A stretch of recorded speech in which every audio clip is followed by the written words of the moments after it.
मन में कई बार प्रश्न आता है कि माया क्या है। क्या धन माया है, या फिर किसी स्त्री का पीछा करना माया है? क्या किसी स्त्री से मोह करना माया है, या शराब पीना, या दुनिया भर की सैर करना क्या माया है? तो एक बार की बात है, नारद जी पहुंचे भगवान विष्णु के पास और नारद जी ने भगवान विष्णु से कहा कि भगवान, माया क्या है? तो भगवान विष्णु जी मुस्कुराए और मुस्कुराने के बाद उन्होंने नारद जी से कहा कि समय आने पर आपको पता चल जाएगा। उसके बाद नारद जी वहां से चले गए। जाने के बाद कुछ दिन तक वो अपना काम करते रहे। एक बार उनको धरती पे आने का मौका मिला। धरती पे आए तो एक वृक्ष के नीचे वो सो गए। ऐसे ही नींद आ रही थी तो वो वृक्ष के नीचे लेट गए। फिर वो स्वप्न में देखते हैं कि एक स्त्री उनके जीवन में आई है जो बहुत ही सुंदर है, बहुत ही खूबसूरत है, एकदम परी के जैसी है, और नारद जी से आकर विवाह का प्रस्ताव देती है। अब नारद जी उसके विवाह का प्रस्ताव स्वीकार कर लेते हैं, उससे विवाह कर लेते हैं। विवाह करने के बाद नारद जी को एक बेटा और एक बेटी होता है। नारद जी अपने परिवार के साथ राजी खुशी रहने लगते हैं। उसके बाद एक बार जहां पे नारद जी रह रहे हैं वहां पे तूफान आता है और बहुत बाढ़ आ जाती है। अब नारद जी सपने में देखते हैं कि वो अपने पत्नी और अपने बच्चे को बचाने की कोशिश करते हैं, लेकिन पानी का दबाव इतना ज्यादा है कि पत्नी और बच्चे पानी में डूब जाते हैं। नारद जी तो भगवान थे, पानी से उनको कोई असर नहीं पड़ा, लेकिन उनकी पत्नी और उनके बच्चे डूब के मर जाते हैं। अब नारद जी सपने में देखते हैं कि पत्नी और बच्चे के लाश पड़े हुए और नारद जी फूट फूट के रो रहे हैं, और सपने में रोते रोते वो जो सोए हुए हैं वहां भी रो रहे हैं, और उनके आंख से आंसू निकल रहा है और वो फूट फूट के रो रहे हैं। तभी अचानक नारद जी की नींद टूटी। उन्होंने देखा कि वो फूट फूट के रो रहे थे। उसके बाद वो वहां से उठे और तुरंत भगवान विष्णु के पास गए और उनका चरण पकड़कर बोले कि प्रभु, मैं समझ गया माया क्या है, मैं समझ गया कि माया क्या है। तो नमस्कार दोस्तों, मेरा नाम है रानू बाबू, और जैसा कि आप सभी लोग जानते हैं कि मैं आपके लिए कहानी, कविता और मोटिवेशनल वीडियो लेकर आता हूं। इसी श्रृंखला में लेकर आया हूं कि माया क्या है। आइए इस सब्जेक्ट को शुरू करूं। इससे पहले आप सभी से रिक्वेस्ट है, please like my video and subscribe my channel, और मेरे सेकंड चैनल रानू बाबू वर्षा को भी देखिए, वहां भी वीडियो आते हैं। तो आइए शुरू करते हैं। दोस्तों, हम सबके मन में कभी ना कभी ये प्रश्न जरूर आया होगा कि माया क्या है। क्या है माया? धन, पद, या दुनिया में सैर करना, या दुनिया में घूमना, तरह तरह के भोग की वस्तुएं का प्राप्त करना, स्त्री के संसर्ग में रहना, स्त्री का भोग करना, या शराब का भोग करना, ये पैसा, क्या है माया? दोस्तों, ये सब कुछ माया नहीं। माया तो मोह है। हम किसी इंसान से जब लगाव कर लेते हैं, जैसे नारद जी ने कर लिया था सपने में, वो मोह जो है वही माया है।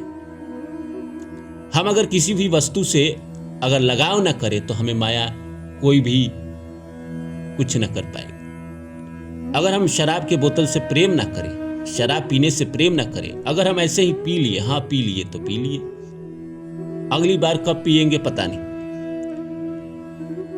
पत्नी से प्यार है, पर ऐसा नहीं है कि हाँ उसके बिना हम मर जाए।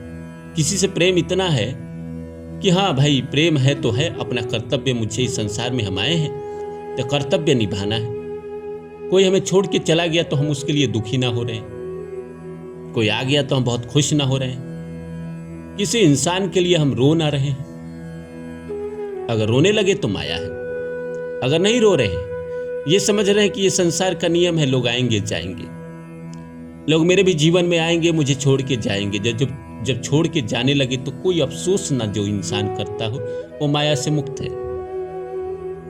पर ऐसा हो नहीं पाता है ना। शादी होती है तो पत्नी से प्रेम होगा ही होगा।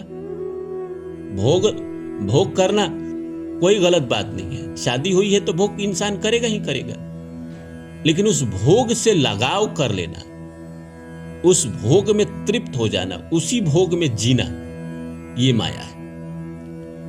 ऐसा लगे कि हम उस भोग के बिना जी नहीं पाएंगे तो ये माया है, तब माया ने आपको घेर लिया है। ऐसा लगे कि हम शराब के बिना जी नहीं पाएंगे, जब तक शराब ना पिए तब तक तो हम जी ही नहीं पाएंगे, तो ये माया है। इंसान को सिगरेट पीने की आदत हो जाती है, वो छोड़ ही नहीं पाता है। वो क्या है? वो माया है। उसका दिल उससे जुड़ गया। प्रेम में अक्सर ऐसा ही होता है ना, कोई आपके साथ प्रेम में आता है और आया, आपके साथ रहा, जितना दिन रहा, जब चला जाए तो जाने दीजिए। पर इंसान जाने क्यों नहीं देना चाहता है, छोड़ना क्यों नहीं चाहता है? ये माया है। जैसे वो आपकी जिंदगी में आया, आप उससे जुड़े और आत्मा के लेवल से जुड़ गए और इतना प्रेम हो गया कि अब वो दूर है तो आप बेचैन हैं। ये माया है। अब इसको हम अपने जीवन में कैसे कंट्रोल करें? वही वाली बात है, भगवान कृष्ण ने कहा था कि जो सुख और दुख दोनों में एक समान रहे, वही स्थित प्रज्ञ है। साक्षी भाव कि हमारे साथ क्या हो रहा है, क्या नहीं हो रहा है, ये साक्षी भाव है। जो हो रहा है उसी पल में हम जिए तो कहीं ना कहीं हम माया को कंट्रोल कर सकते हैं। ओशो का बड़ा कंट्रोल था अपने ऊपर, अपने जीवन में। जब वो भोजन करते थे तो 40 मिनट के लिए वो अकेले में होते थे और उस भोजन को देख देख के चबा चबा के खाते थे और इतना प्रेम से खाते थे कि मानो कि यही भोजन उनका अंतिम भोजन है। उस भोजन से प्रेम नहीं था, उस पल को वो जीना चाहते थे। अगर भोजन ना मिले तो कोई अफसोस नहीं, अगर जो मिला है उसमें हम तृप्त है, उसी समय हम उसमें खुश हैं, और कोई हमें नहीं दे रहा है तो हम दुखी ना हो रहे हैं, तो हम माया से परे हैं। इंसान सोचता है कि हम घर खरीद लेते हैं, घर नहीं खरीद पा रहा है, फिर भी रहने के लिए अगर घर है, पुराना ही सही, और नए में वो अटका पड़ा है और दुखी होता है, तो माया में अटका पड़ा है। इंसान के पास इतना पैसा है कि वो जी खा रहा है, और उसके बावजूद भी वो पैसा इसलिए कमाना चाहता है कि दुनिया को दिखा सके, गाड़ियां खरीद सके, शहरों में घर खरीद सके, जमीन खरीद सके, इलाके में 200-500 एकड़ जमीन खरीद सके। ये सब माया है। जब आप किसी चीज से इमोशनली जुड़ जाएंगे, वो माया है जो आपसे छूटेगा ही नहीं। इमोशनली जब तक आप नहीं जुड़े तब तक आपको क्या अफसोस? दूसरे का ब्रेकअप होता है तो आपको कोई अफसोस होता है? नहीं होता है, क्योंकि आप उससे इमोशनली नहीं जुड़े हैं। आप माया में नहीं फंसे, उसके माया में नहीं फंसे। लोग क्यों कहता है कि माया में हम फंसते नहीं हैं? किसी स्त्री ने आपको मैसेज किया, मीठी मीठी बात की और आपने रिप्लाई दिया, तुम अपना जाओ, मुझे मैसेज मत करो, मैं माया में नहीं फंसता। तो आप कह क्या रहे कि मैं तुम्हारे इमोशन में नहीं आऊंगा, मैं तुमसे लगाव नहीं करूंगा, मैं तुमसे प्रेम नहीं करूंगा, मैं तुम्हारे प्रेम में नहीं डूबूंगा। इंसान तो सब जानता ही है, लेकिन उसके बावजूद भी वो माया में डूब जाता है, माया में पड़ जाता है। किसी के बिछड़ने पे रोता है, किसी के बिछड़ने पे गाता है, नहीं मिलता है उसके लिए छटपटाता है। इस संसार में आया है तो कौन माया से बच पाएगा? वही माया से बच पाएगा जो मोह छोड़ दे, लगाव छोड़ दे, और जो लगाव छोड़ देगा, मोह छोड़ देगा, वो माया से मुक्त है। फिर उसका कोई कुछ नहीं बिगाड़ पाएगा। जो ये समझ ले कि लोग आते हैं जाते हैं हमारी जिंदगी में, फिर उसको कौन दुख दे पाएगा? कोई नहीं दे पाएगा। तो माया का परिभाषा आप लोगों को मैंने आज बताया। उम्मीद करता हूं मेरी बातें आप लोग को अच्छी लगी होगी, और फिर मिलते हैं किसी और वीडियो में। जाने से पहले आप लोगों से इतना कहूँगा कि मेरे चैनल को सब्सक्राइब कर दें, जितना हो सके शेयर करें, कमेंट करें, लाइक करें। आजकल आप लोग कमेंट कम करते हैं, लाइक कम करते हैं। तो अगर आप वीडियो देखते हैं और बिना सब्सक्राइब के देखते हैं तो प्लीज़ लाइक कर दें, कमेंट कर दें। शुक्रिया।